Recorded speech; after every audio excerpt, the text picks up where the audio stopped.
2학기가 시작이 되면서 미술 영역에 좀 새로운 재료를 주고 싶었어요.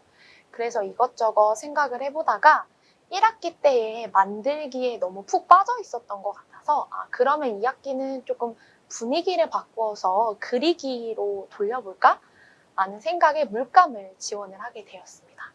6살 후반이다 보니까 금세 규칙을 이야기 나누고 연습하면서 스스로 물감을 놀이를 열어서 그림을 그리는 게 어렵지는 않았습니다. 그런데 가만히 친구들의 수채화 그림을 살펴보는데 이 그림은 굳이 물감이 아니어도 될 법한 그림들이 많더라고요.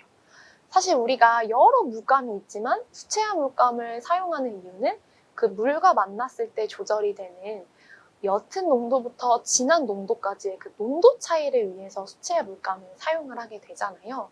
근데 아이들에게는 그런 농도 조절이 익숙하지 않고 이미 모르고 있고 어려울 뿐만 아니라 친구들은 당연히 그림 안에는 가득 진하게 색칠하는 것이 당연하다라고 생각을 하고 있더라고요.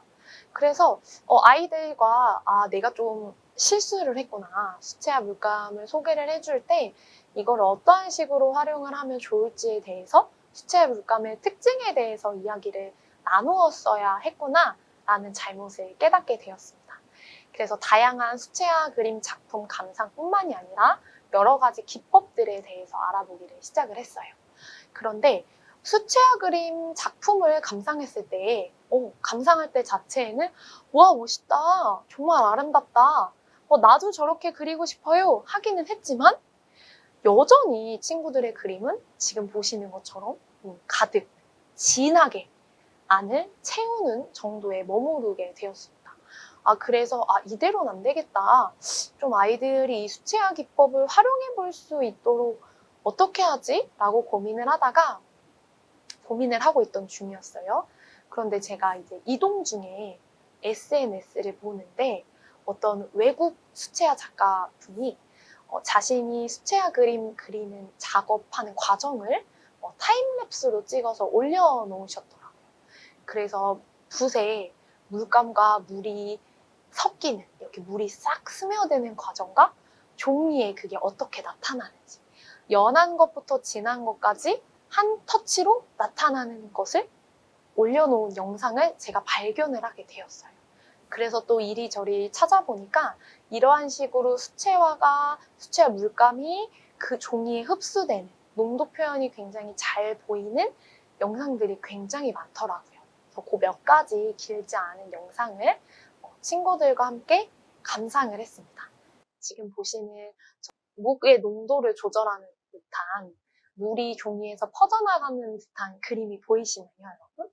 네, 저러한 짧은 그림과 함께 이 과정이 이루어지는 영상을 함께 감상하였습니다.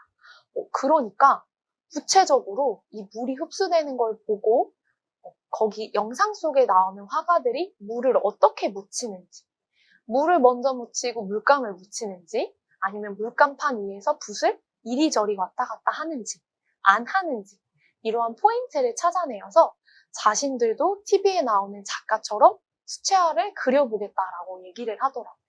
그러면서 연습을 시작을 합니다. 점을 찍어보기도 하고요.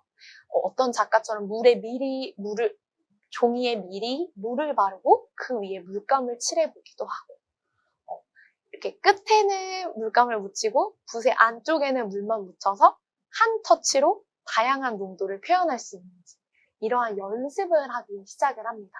그래서 수채화의 농도 표현이 된 작품으로 가기 전에 한동안은 이렇게 농도 표현 자체 연습하는 과정이 아이들에게는 또 다른 수채화 그림이 되었던 거예요. 그리고 어떤 하나의 퀘스트가 되어서 오늘 내가 수채화 농도 표현을 성공을 하는지 안 하는지.